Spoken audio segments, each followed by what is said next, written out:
Quand nous étions élèves, nous lavions à tour de rôle les toilettes nauséabondes. Nous balayions la cour de l'école à tour de rôle. Nous plantions et arrosions les arbres.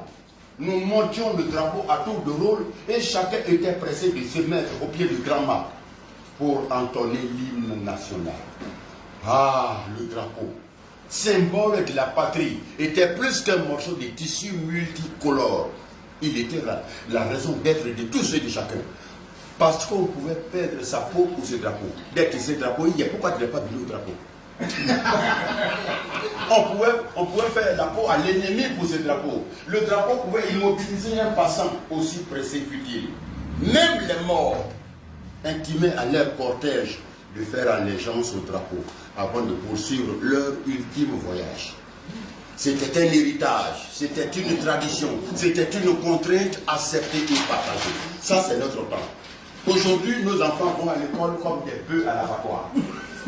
Ils vont à l'école pour réussir dans la vie et échouer dans la société. Mais qu'est-ce qui s'est passé?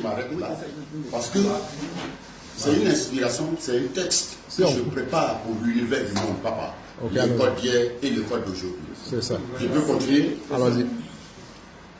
Aujourd'hui, nos enfants vont à l'école comme des bœufs à l'abattoir. Ils vont à l'école pour réussir dans la vie et échouer dans la société.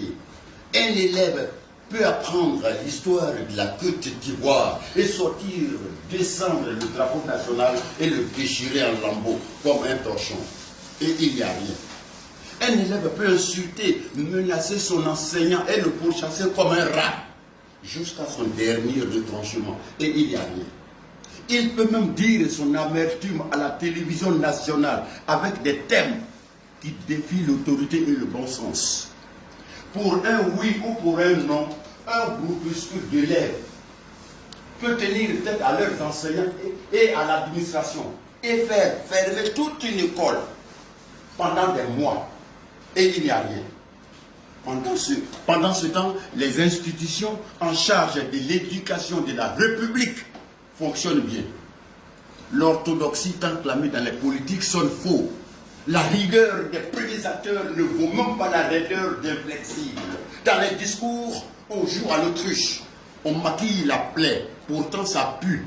L'école publique est devenue un marché de bétail. On n'y forme plus des hommes du demain. On cultive les pourritures du futur.